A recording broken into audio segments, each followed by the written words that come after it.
Welcome to the next episode of What's Your Future podcast. We got Don Kalisz here. Welcome to the show. Thanks for having me. Don, like I told you before, this podcast is about celebrating graduates who have found personal and career success, expanding career awareness and possibilities for students and families, and increasing understanding and success of public schools. And we're so thankful for you being on the show here. What year did you graduate from Oakridge High School? 1995, a couple years ago. 95, so a little bit ago. So let's start out getting right to the meat of things. Tell us that story from Oakridge High School to Kindred Marketing. Oh, I love it. I think, I'll go back a little further than high school a little bit, but because it does apply. Ever since I was a kid, I could draw. So I'm like the class artist. Ever since I was little, I could doodle and draw the comics in the old days. There was a thing called the newspaper, and in that was like the comic strip, and I used to draw that stuff, and then learned at an early age that I had a kind of a talent for art, and then certainly throughout your life, your elementary school, middle school, high school, you kind of dabble in art class. But man, when I got to Oakridge High School in particular, the art class was awesome. It was completely different. I think it was Mrs. McLaughlin, what's her name? Mrs. Weller. Yeah. And then she got married. Yep. Yeah. So she was instrumental and very valuable and kind of showing me the kind of the professional side of art, taking it beyond the doodling and learning skills. And man, I loved it. And so that took me through the kind of the art track and off into college from there. So awesome. And tell me about, did you know in high school that you were going to be the owner of your own business and owner of Kindred Marketing for that matter? Heck no. I wanted to, go off and find a job and, certainly in artwork, but not, had no idea my path of no desire to start my own business at all, ever. When after college, I got my degree in graphic design, got a job at a cool creative agency here in Muskegon, and did that for about 5 years. And then I felt I felt like I wanted the next step in my career. And I felt like I could kind of do some of this myself instead of working for somebody. And so I kind of took that leap and found that in addition to the artwork side and the graphic design, I was pretty good at relating to people and communicating. And, there's a lot of empathy, a lot of relating to others in what I do, certainly in the sales side in the business side of marketing. And so I kind of was pretty good at that too. So after doing the work for design, designing for somebody, for another company for 5 years and working with lots of clients during that time, doing lots of different kinds of work, I just felt that draw more and more to maybe try it on my own. And doing marketing it's oftentimes a small business, so it worked out pretty good, pretty low stress, low risk. But yeah, it's worked out great. It's worked out really great. And that's love to hear that story because it's a long stretch between graduating from high school and owning your own business 30 years later, and a successful one at that. So I'm really curious about when you were in high school and you were exploring careers at that point. I mean, college is kind of like a big step for some people and trying to figure out both the financial as well as what do you want to do. Tell us a little bit of the story about how you figured that out as not only the career side, but on the financial side. How are you going to be able to figure out how to afford college? Love that. Yeah. So starting with the career side, I mean, that's kind of where, for me, I knew with art, I didn't want to be a starving artist. I wanted to do art for a living, but I wanted to, have a good job, make some money, that kind of thing. So I started looking at what careers are available. And, in fact, I got my first exposure to some of that conversation through two things. When I was in high school, we did a vocational program over at Muskegon High. We actually back then, we took a bus from Oakridge out to Muskegon High, and I took my first graphic design related class, and my first introduction to really computer graphics back then was my junior year, I think, and just fell in love with it and knew that, oh man, this is so cool. And I learned that there are careers in the graphics design portion of art versus being the painter or sketch artist. And I just took to it, and I I remember having several meetings with our counselor here at Oakridge to kind of learn about what those careers are and, what are those options to explore. And for me, I don't know, I just felt like it, and it's kind of good encouragement for people watching this. I think get out of town, man. And for me, I wanted to go and go to college and meet new people and to get the education, whatever that is. I know nowadays it's not always college, but get that education for the career path that I wanted.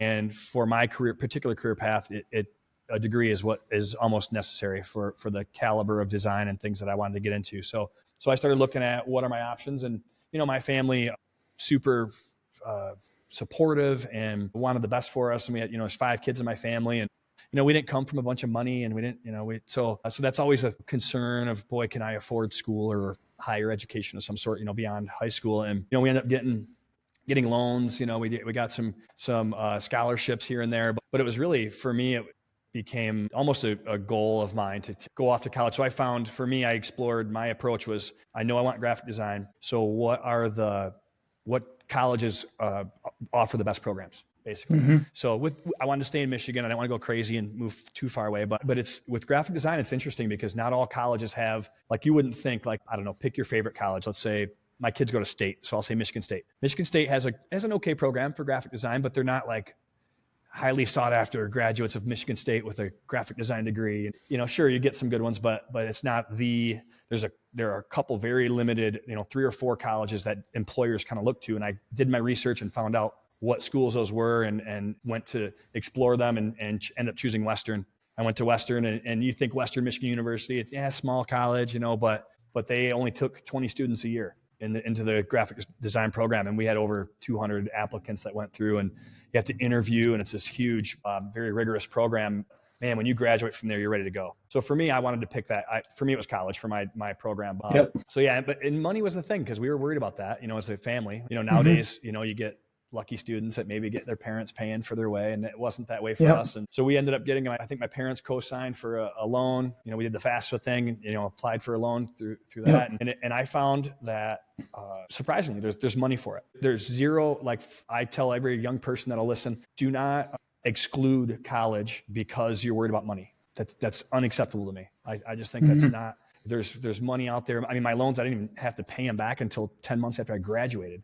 And by then you got a job. So, it was surprisingly affordable, which So that FAFSA, full disclosure, FAFSA grant is what is funded the startup of this podcast, and the primary reason for this. Thought I'd mention that. If the FAFSA people actually realize that I spent money on what I was supposed to do with this. So we're promoting that, but this is about getting people to fill out the FAFSA and realize what opportunities exist. And so tell a bit about your experience with filling out the FAFSA. Is it really as bad as some people say it is, or is this a reasonable thing to try to get the opportunity for an education? Oh, it's a great question. I feel like it was very reasonable. I mean, it's certainly like anything else. You want to take your time and read through anything that you're filling out, just to make sure you follow the rules. Mostly, it was very simple, very step by step. So yeah, it was very simple. It's just a matter of making sure that you provide the information that it asks for, and you don't skip steps and all that. But it was very doable. Heck, now it's probably even easier. It's probably all online through apps and things, right? Online now. Yeah, for sure. It's not those paper-based things, but essentially it's doing your taxes. Is that but I do remember back then it being pretty simple, and we did it for my 2 college age boys, and it's simple, piece of cake. Awesome. So that's what we want our listeners to hear is those people that are considering college and wondering if they can afford it, and filling out the FAFSA. It's a bit daunting for some people, but just hearing people like you saying, hey, this is doable. Well, and there's help out there for it. I know there is. And I would just say you can't afford not to. Man, I'm born and raised right here in Muskegon. Right now, I lived on Wolf Lake, and it is probably the best advice I could give is do it. Because you pursue it now, otherwise you'll wake up someday, you'll be my age, and you'll have a job you hate, or now is the time when in high school and early college, when students have the easiest decision, let me rephrase that, the easiest way to choose their career forward. When you're young, you pick that now. While you're young, pick whatever the heck you want. Certainly it matters with your grades. Not everybody's cut out to be a brain surgeon, but certainly, or not everybody's an artist, right? So picking the path forward is much easier as a young person. And man, I encourage you to do it now, and don't worry about the money. You'll figure that stuff out. And it's just, it's much easier than people realize. So the challenges, you were able to get through those, and I appreciate you telling that story to make it accessible to our kids here at Oakridge. But let's get a little bit into your career. Give a little picture about what you find most fulfilling in your work as an owner, maybe even going back to when I know you currently are into graphic design. You are the creator of the Oakridge logo. Yeah. So That's right. Shout out for that. I know that's one of your points of pride, Oh but man, it's one of my favorites. Yeah. yes. So speaking of that, that might be one of your most fulfilling pieces of work, but give us a little picture about the work of graphic design and owning your own business and what you find most fulfilling. Great. For me, the most fulfilling is when we present our designs or our creative product. It could be a website, it could be a billboard campaign or something, a logo, and having the satisfaction knocking out of the park for a client. There's no better feeling than that. So, I've always, I don't know, I'm kind of a people pleaser. I like to, that's just a characteristic I have, and it lends perfectly to marketing, and by far the most satisfying when you, because our clients come to us with a problem, hey, we need more business, or we're struggling to attract X, or we're trying to, whatever their goals are. And we kind of hear them out. We listen, we're good listeners, and we map out this path forward. And then not only from the strategy side, but also from the design or the creation of whatever the artwork is. And just seeing that not only resonate with the customer, with our clients, but then also see it work for them. There's nothing better. There's nothing better. And otherwise, I'd say outside of client interaction, as a designer, as what I would say the doer of the art. So back when, I don't do a ton of graphic design now, unless it's something like the Oakridge logo where I want to, that's been a minute since I did that one, but sometimes I Yep. jump in and do my own work because I do love it. But there's a great satisfaction as a creative person, whether it's coming up with the words, the strategy, the designs, the website, when you nail it, because there's a grind that kind of comes with it. You're pushing and you're brainstorming and you're coming up with terrible ideas, and but eventually you nail it, and it's like, oh, got it, it's awesome.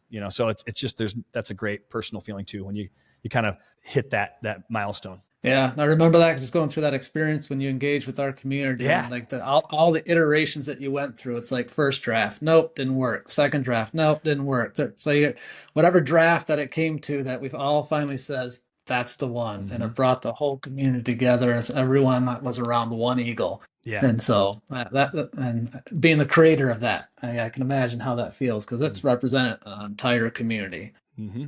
Nothing better. So awesome. On the opposite side of that, that's the most fulfilling part, but challenges come along the way in your path, not only to your path to career, but while you're doing your career. What challenges have you faced along the way to your current career, and how have you overcome some of those? Well, I think I'll go back to high school, since that's kind of who we're talking to. I think I'll give a little bit of Yep. both. I think, high school, looking back, I think it was staying true to my values, you could say, like kind of staying, because it's hard. You're influenced by your peers, and there's a bunch of idiots out there, and staying true to who you are is a big deal, and that's kind of a hard thing that I you have a hard time not being overly influenced by other people that kind of steer you away from your values. That was kind of it's kind of the stress of fitting in. It kind of plays into that. Like, that's a thing, even for, it's been that way forever in society, and it will continue. That, especially high school, I remember being very fun and very rewarding, but there's a lot of times where it was stressful, where you're kind of worried about what people think of you, and just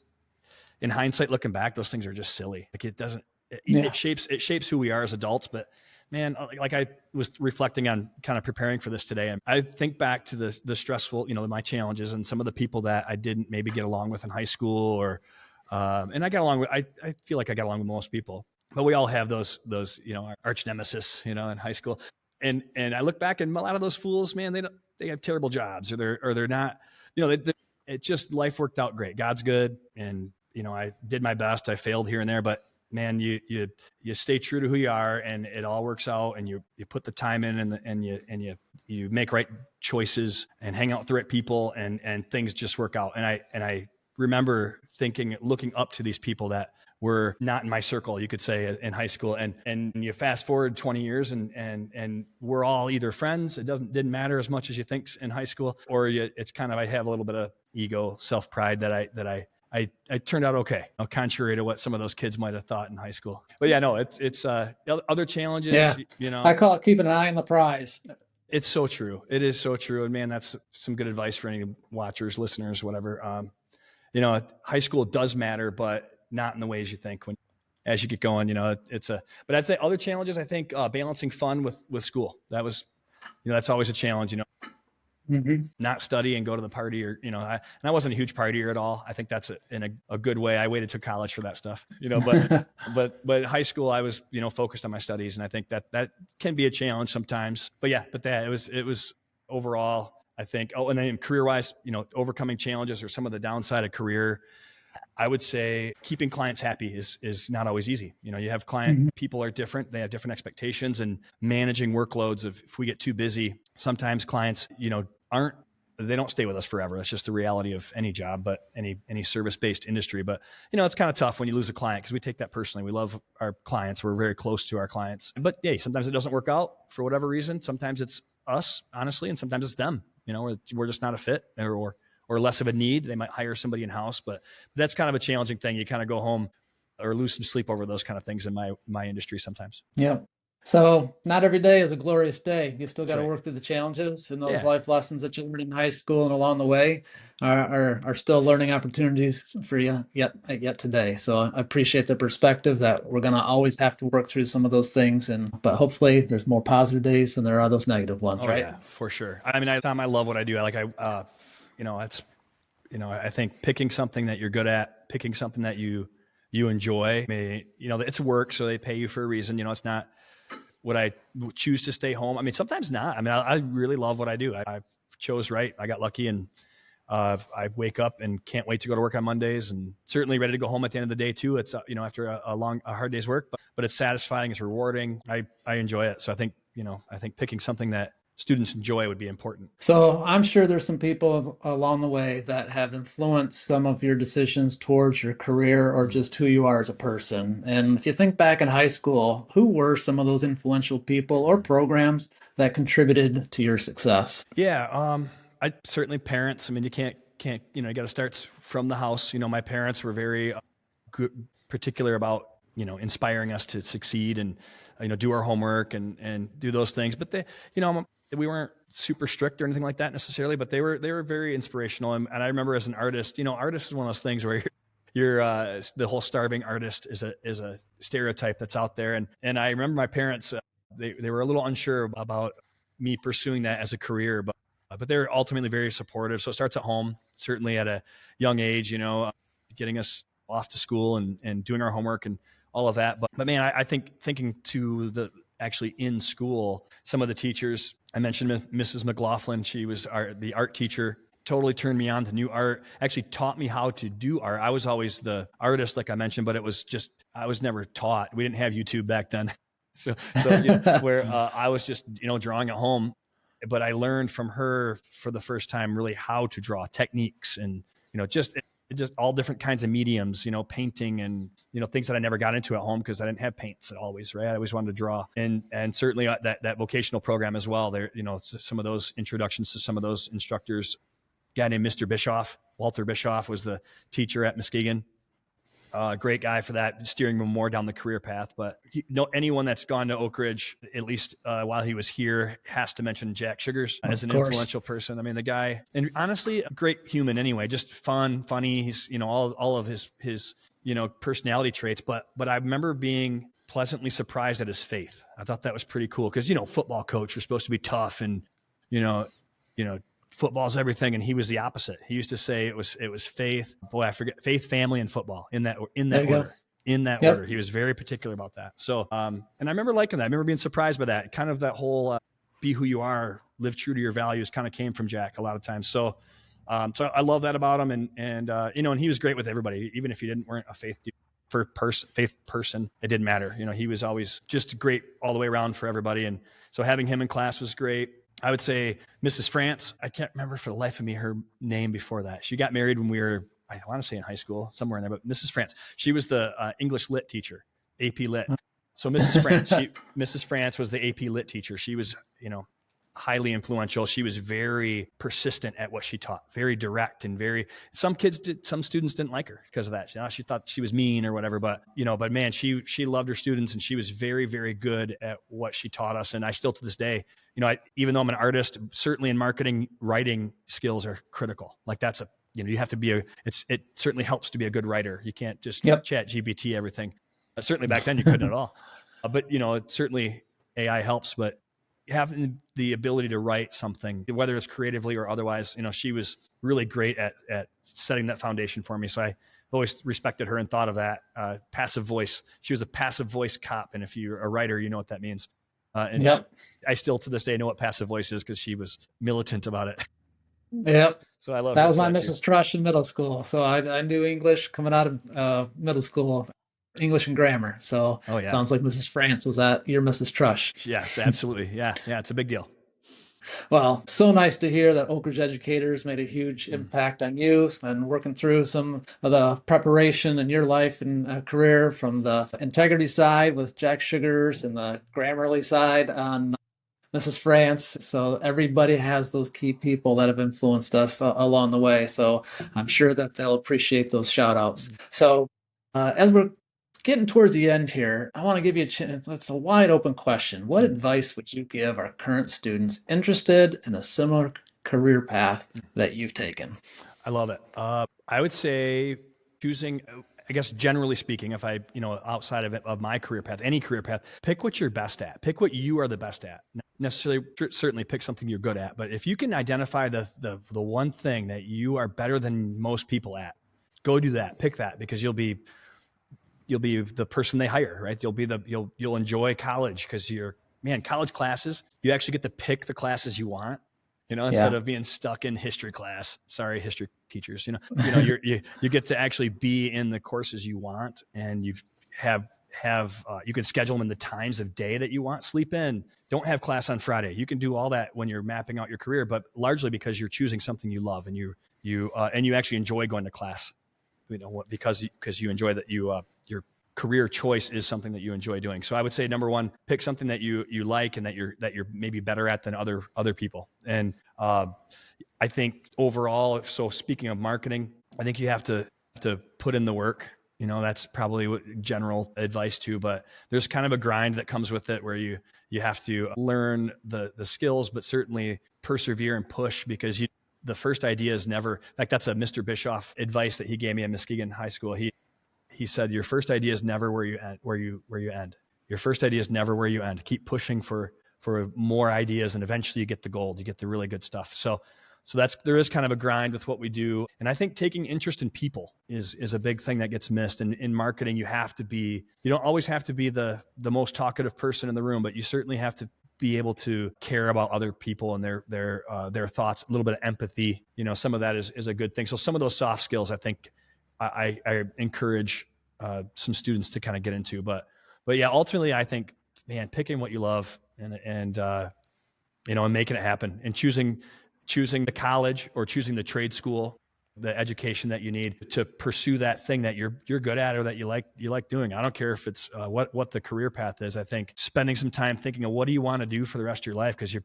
probably going to you want to pick something early that you're passionate about, so you enjoy going to work every day, and that it's something you want to retire in ultimately, right? So I think picking what you love, and then finding the program, whether it's a college or a trade school, that's the best for giving you that skill, and not necessarily the most convenient location or the cheapest. Maybe it's pick the one that the employers look for. Maybe talk to people, Yep. talk to employers. I mean, I reached out to some marketing firms when I was choosing, and I found out that Western was highly sought after. Of course, Kendall College of Art and Design was highly sought after. Ferris was highly sought after, and not these big schools, which I loved hearing.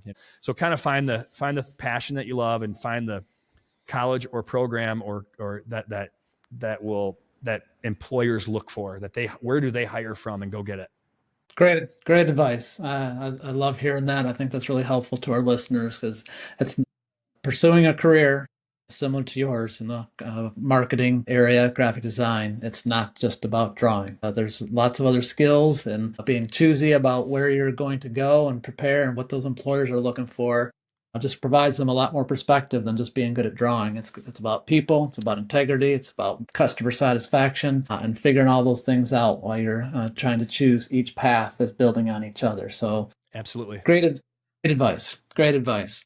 All right, so we've been at this about 27 minutes here, so we're going to Okay. close this thing out with some favorite things. And so just to get to Ooh. know you on a rapid fire questions here, just to help get to know you. There might be people in this community that already know you, but let's get a little personal here. What's your favorite way to unwind or relax after a long day? Oh man, I like to come home and I have some dogs. I like my puppies, my dogs at home, but I like to come home and just sit in front of the TV, and I kind of like it when no one else is around. It's sort of this, being alone, is not always a bad thing. I'm always always on, you could say, at work. I'm always, talking to people and, meet in meetings all day. And when I get home, I like to just sort of veg out and unwind by just, watching TV. I'm a big Detroit Lions fan, so I like to watch the There Detroit you Lions go. news. That's right. It's good to be a Lions Awesome. fan these days. But yeah, Absolutely. I think unwinding and watching a little TV is always a great way to end the day. Netflix, Ooh, Google certainly TV, streaming Apple for sure. TV. We're kind of on all three right now: Apple, Hulu, and Netflix. We're leaning towards more Apple TV right now. But yeah, Nice. definitely no cable. Right. No cable. We're streaming. No House. cable. Nah. Streaming house. That's right. Love it. Love it. Do you have a favorite travel destination? I do. I like. We like the Caribbean. We like warm weather. Okay. My wife and I, we do like to travel quite a bit. So getting out of Michigan in the winter is a good thing. So we like to go somewhere warm. Nowhere in particular. I think we've done St. John's down. I think that's Caribbean. I don't know. St. John's. Yep. Yeah. Down that way is always appealing to us. We've hit that a few times. Mexico is always good. But yeah, somewhere Awesome. warm and south. All right. So you must be a summer guy then. Oh yeah, I love it. All right. Favorite song? Do you have a piece of music that resonates with you? I don't have a particular song per se. It's funny that you ask that because this is a good personal question because I kind of music illiterate a little bit, which is people don't realize everyone loves music, but I like Christian music a lot as a genre. This is my thing, but otherwise I'm more a genre guy versus like a favorite song, but I don't know. I like country music, I like some good old 80s. Everyone likes the 80s. All right. We got some similarities there. When I do yeah. listen to music, it's usually the Christian channel, but some of the 80s, my wife and daughter, who's 16, is 80s fan. So we got a lot of that going on in our house too. So I was curious to see what those things are, but Sure. I'm not a music guru either, but I did walk down the aisle and I can remember the song because I walked down the aisle when I married my wife to the Rocky theme song. How do you like that one? I love that. That's awesome. All right. So I hope that's true. That's hilarious. it's absolutely true. It That's is great. 100% true. And I got married on Halloween. So Oh wow, how do you like that's that? awesome. That's So cool. favorite guilty pleasure. What's a little treat for you? I like raiding the refrigerator with leftovers, which is kind of leftovers. my wife hates it, but she's like, get a plate. But I like to just kind of graze through the fridge and help myself to what's left over. It's kind of a guilty pleasure a little bit. Absolutely. I mean, yeah. Pizza? Not a Favorite fan leftover? of pizza. I'm not a big fan of pizza, which Really? I don't mind it. I'll eat it, but I if we are going out to dinner or if there's leftovers pizza, I mean, sure, but definitely not my first choice, which is All right. Just whatever was made from home that's right. the night before. Yeah, my wife's a Sounds good cook. My wife's a great cook, so we have lots of good food in the house. Lucky you. Lucky you. So, Don Kalisz, you have been so open, transparent, and helpful to our listeners. What's Your Future podcast? That's what this is all about, is celebrating graduates from Oakridge High School. With you being 1995 grad, you have found personal and career success. You've helped us understand the success of public schools and where you've gotten yourself today. And I think you've expanded career awareness possibilities for our students and families and inspiring them through this podcast. So thank you so much for your time today and the stories you've shared. You bet. Thanks for having me. Appreciate it. All right.